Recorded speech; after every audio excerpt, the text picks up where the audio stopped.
Once there was a woman named Clara. Clara always had the soul of an artist, but she spent years trying to ignore it.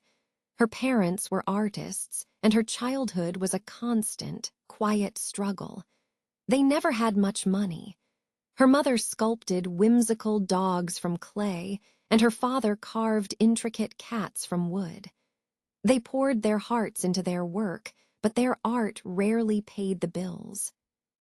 One summer, a young Clara pleaded, "Mom, Dad, I want a brother. I'm so lonely.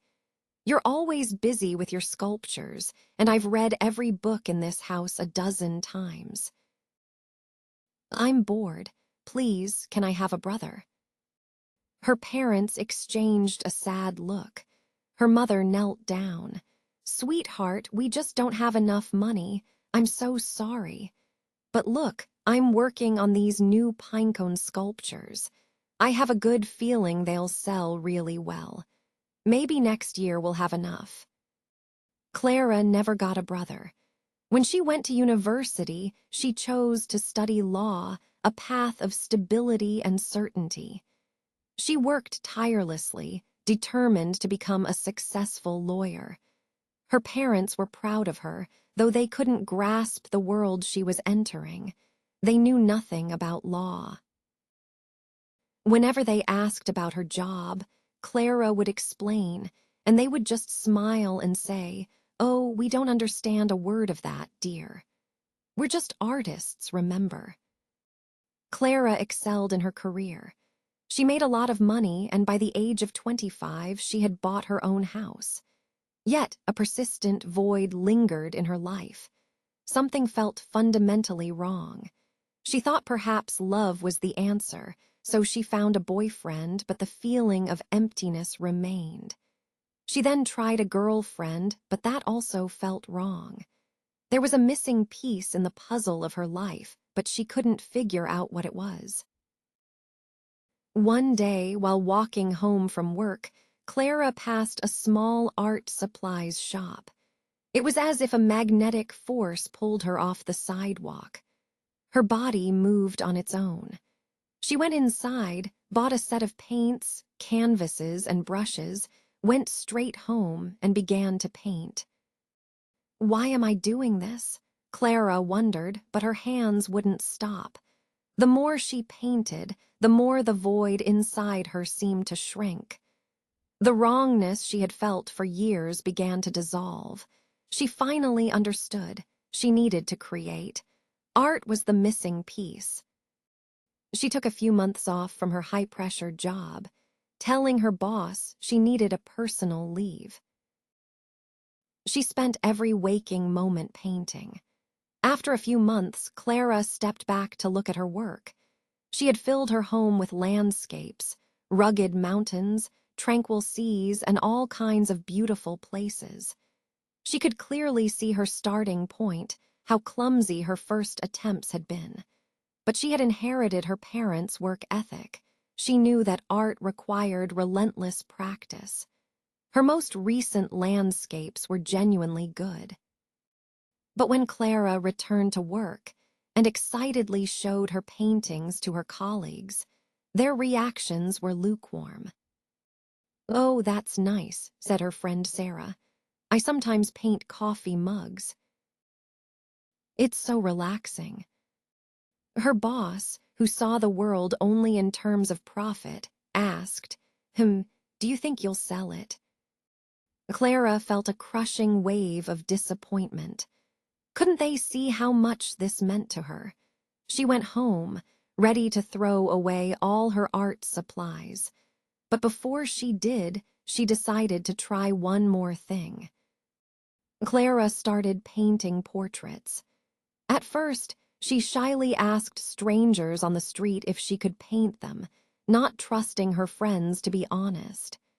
As her skill grew, she finally asked her friends and family to sit for her. She painted everyone she knew, including her parents. Several more months passed. Again, Clara reviewed her work and knew her portraits had depth and character. But the only people who truly praised them were her parents. Everyone else offered critiques. "That's not what my nose looks like," one said. "You used the wrong color for my hair," said another. Clara wanted to scream.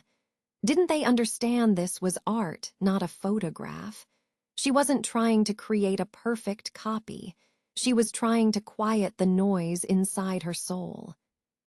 In a fit of frustration, Clara turned to abstract art.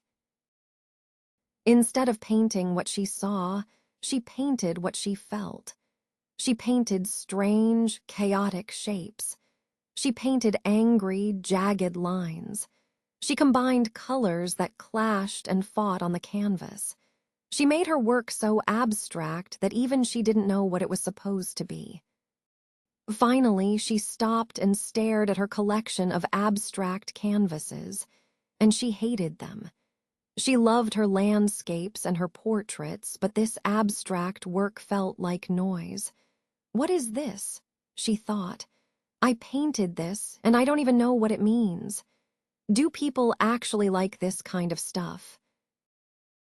It feels meaningless." Clara threw her abstract paintings out her bedroom window. Below, there was a large dumpster for the apartment building, and the canvases fluttered down like wounded birds, landing in the bin. Then she climbed into bed and cried herself to sleep. The next morning, she was woken by loud voices outside her window. "Can you believe it? Someone just threw it away. This will look amazing on our wall." Clara peered out the window. Down below, a man and a woman were carefully pulling her paintings out of the dumpster, admiring them. Clara almost shouted, "Hey, those are mine." But she hesitated. Did she really want to claim them? "I'll search online," the man said. "Maybe it's a famous artist." "Oh, Mark," said the woman, "we're not selling them." "No, I absolutely love them." Clara felt a strange twist in her stomach. This was the first time anyone had shown genuine, unprompted love for her art, and she didn't know how to feel. She thought she might cry again, but for a different reason. "Hey," she called out before she could stop herself. "Those are mine." The man and woman, Mark and Jessica, looked up in surprise. "You don't have to pay for them," Clara said quickly.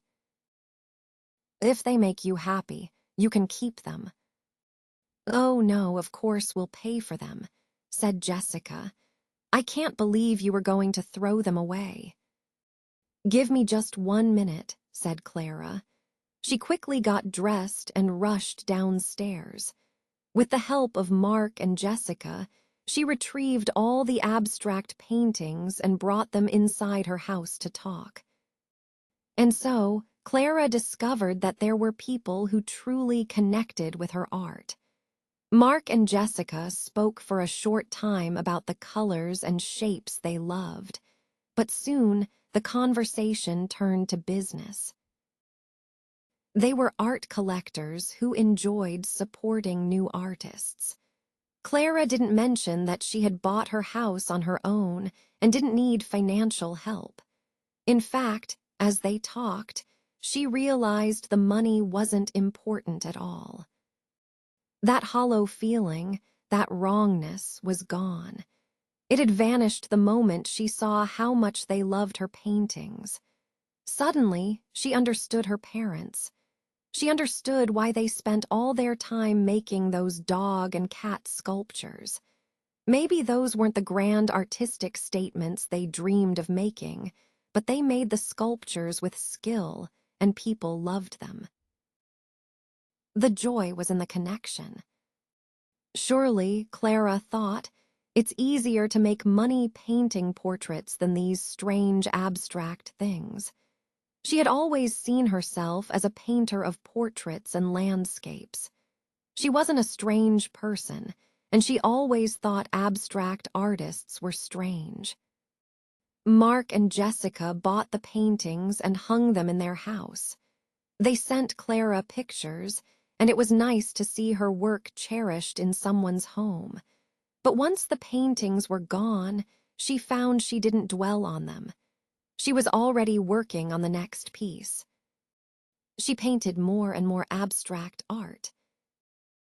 When she finished a piece, she no longer thought, "This is awful." But she never loved her abstract works the way she loved her landscapes and portraits. However, Mark and Jessica's friends loved her abstract work. Soon, she had so many commissions that she couldn't keep up. She had to reduce her hours as a lawyer to make time for her art. How strange, Clara thought.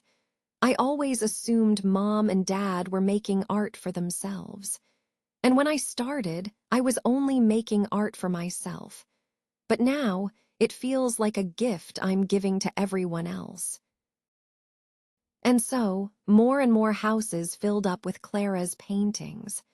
With each piece she finished, her heart grew fuller. Sometimes, when she felt a quiet moment for herself, she would paint a landscape or a portrait. She never told anyone about these paintings. She hung them in her own house and never sold them. To be honest, she had no idea if they were good or bad. But it didn't matter. They were for her. The shape of her art for the world was abstract, but the shape of her heart was a smiling face and a sunlit field in summer.